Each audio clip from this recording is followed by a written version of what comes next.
नमस्कार, मैं हूँ शालिनी और आप देख रहे हैं एमपी दर्पण न्यूज। शुरू करते हैं आज की बड़ी खबर से।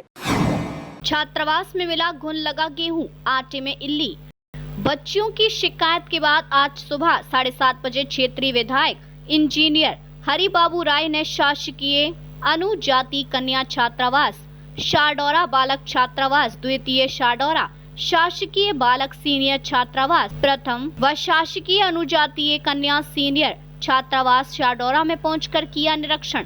छात्र छात्राओं से की मुलाकात। अशोकनगर जिले के साडौरा में स्थित शासकीय अनुजातीय कन्या छात्रावास में रहने वाली छात्राओं ने विधायक इंजीनियर हरिबाबू राय जी की शिकायत करते हुए कहा कि छात्रावास से उपस्थित स्टाफ द्वारा डराया व गलत शब्दों का उपयोग किया जाता है। शिकायत के बाद उन्होंने शनिवार को छात्रावास का निरीक्षण किया, जहां भारी अनियमितताएं पाई गई हैं। भ्रमण के दौरान विधायक ने छात्रावास का अवलोकन करते हुए देखा कि भवन भी जर्जर हो गया है, जिसकी मरम्मत नहीं कराई जा रही है, जिससे हादसे की आशंका बनी है। बिजली व्यवस्था भी ठीक नहीं मिली और पंखा भी नहीं चल रहे थे। परिसर में गंदगी फैली हुई है।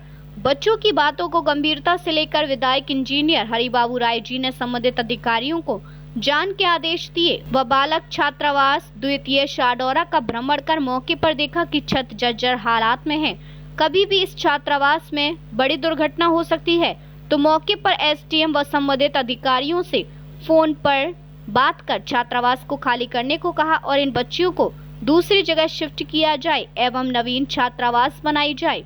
नहीं रखो मैडम, मैं कलेक्टर साहब को अभी रिपोर्ट बनवा रहा हूँ, बताऊँगा कि क्या क्या हुआ है और ऐसी बाइक की क्या ज़रूरत है जो बच्चियों के साथ हमें तारा करे। उनको इसीलिए तो रखा है, बच्चियां जब खाएंगी तो आपको खाना पड़ेगा ना। मैंने बोल कम भी पड़ जाए तो दोबारा बना के देना व्यवस्था सरकार कर रही है, आपको तनख्वाह सरकार दे रही है। आपकी बात नहीं बन रही भाई, बच्चों सब क्या कर रही है, आपकी बात नहीं बन रही। रोटी बना दी तो ये बोलने लगे कि अब दूसरे से रोटी भी बनाए क्या, ये बोलने लगे। एक नहीं बना, क्या बोल रहे वो गाली बकती है और वो दीदी से उस दिन कहा था तो वो जब बोल रही थी कि हम गाली नहीं बकते, हम ये सामने चिल्ला रही थी कि मैंने उसको चिल्ला रही थी गाली मत दिया करो, तो फिर मैंने नहीं दे रही बहन जी, मैं कैसे कह रही ये कह रही बोली लड़कियों को गाली गलौज मत करा करो, तो खाना कम पड़े तुम लोग बना के दिया करो, अच्छे बनाया करो। ये एक ही मेनू नहीं है, सब्जी तो बदल बदल के देते हैं, जो बाजार में सब्जी मिल रही वही तो देंगे। और इन लोग लौकी भी नहीं खाती है, कोई अधिकारी वगैरह लौकी बना एक दिन मीठी लग रही है, खाए नहीं भी आते हैं। बताई थी कल अपर कलेक्टर साहब आए थे, मगर आए थे तो उन्होंने चेक क्या किया यहाँ। अगर वो चेक करते तो सुबह सब चीजें पकड़ी जाती। इनके जो आटे का सैंपल लिया गया उसमें शाम का खाना था, वो शाम का खाना था, दलिया भी शाम का ही था। आटे तो आटा तो मैं दूसरी पिसा के बना रही हूँ। शाम का सुबह दिया है। टंकी खाली हो गई, टंकी भी तो खाली होगी, खाली हो जा रही है।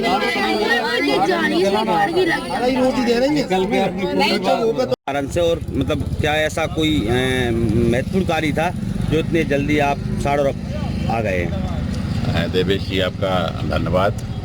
बहुत ही महत्वपूर्ण कार्य है। मेरे को शाम को लगता है 9 या कुछ ऐसा समय था जब रवि मोहनी जी का फ़ोन आया कि यहाँ पर जो भोजन व्यवस्था की गई है बच्चियों की उसमें कीड़े निकल रहे हैं, दलिया में कीड़े निकले। और कुछ बच्चियों से ने मेरी बात भी कराई थी, क्योंकि मैं अशोकनगर में उस वक्त था नहीं, तो मैंने इनसे कहा कि मैं सवेरे आऊँगा। फिर बातें हुई कि बच्चियाँ निकल जाएंगी, तो मैंने कहा मैं 7:30 बजे जाऊँगा।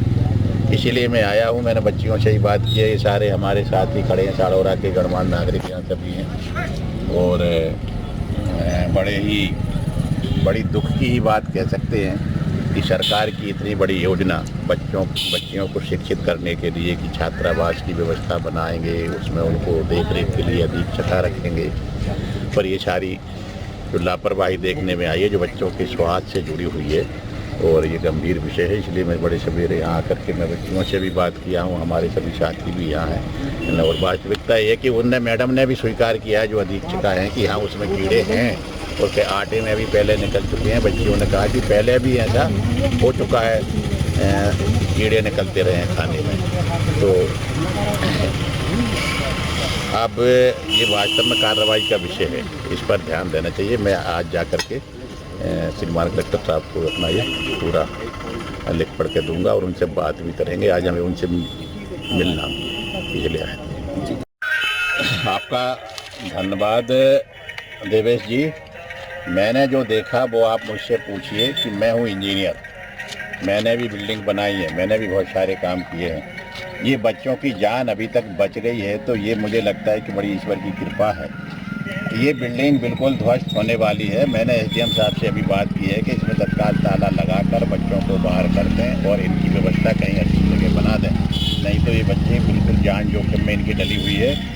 और यहाँ पर मैंने अभी तीनों छात्रावास देख लिए हैं, बालिका भी देखा और ये दोनों बालकों के भी देखे। इनकी हालत एक छात्रावास की तो तुरंत डिसमेंटल करने की स्थिति में है। बाकी ये दो छात्रावास भी ऐसे हैं, उन्होंने इनको ऐसा बना रखा है जैसे इसमें पशु रहते हैं। मैंने अंदर भी देखा, इनके पलंग भी देखे, बिस्तर भी देखा, इनके लैट्रिन बाथरूम भी देखे, छत देखा, कॉलम देखा, बीम देखा। मैंने हर चीज़ का निरीक्षण किया और मेरे साथ यहाँ देखिए कि सभी लोग हैं। हमारे नेता पितृपक्ष भी यहाँ मेरे साथ हैं, रवि मोहन जी हैं, हमारे प्रतिनिधि भी हैं, गणमान्य नागरिक हैं और ये सारे बच्चे हैं, ये सारे लोग हैं। इतनी बुरी हालत मैंने किसी छात्रावास की पहली बार देखी।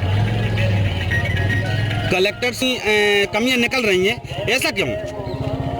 मैं कलेक्टर साहब का बहुत धन्यवाद करता हूँ कि वास्तव में वो लगातार भ्रमण कर रहे हैं, क्षेत्र में जा रहे हैं, व्यवस्थाएं बना रहे हैं, अधिकारियों पर कार्रवाई भी कर रहे हैं और उनके कारण कुछ सुधार भी हो रहे हैं। पर कलेक्टर साहब को आए हुए अभी कितने दिन हुए हैं, ये व्यवस्था बहुत पहले से खराब है। और अभी सुनने में आ रहा है कि इन छात्रावासों के कई बार मेंटेनेंस के पैसे भी निकल चुके हैं, जो भ्रष्टाचार की भेंट चढ़ गए हैं।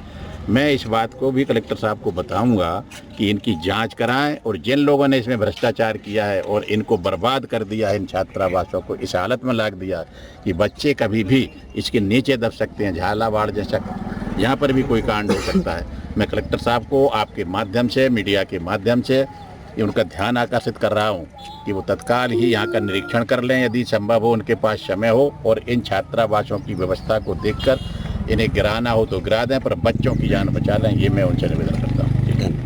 अब तक के लिए बस इतना ही, फिर मिलते हैं ऐसी ही बड़ी खबर के साथ। तब तक के लिए मुझे दीजिए इजाजत और देखते रहिए एमपी दर्पण न्यूज। आपको हमारी खबर पसंद है तो Instagram, Twitter, Facebook, YouTube channel को लाइक करें और सब्सक्राइब करें। ऐसे ही लेटेस्ट अपडेट पाने के लिए बेल आइकन दबाना न भूलें। धन्यवाद।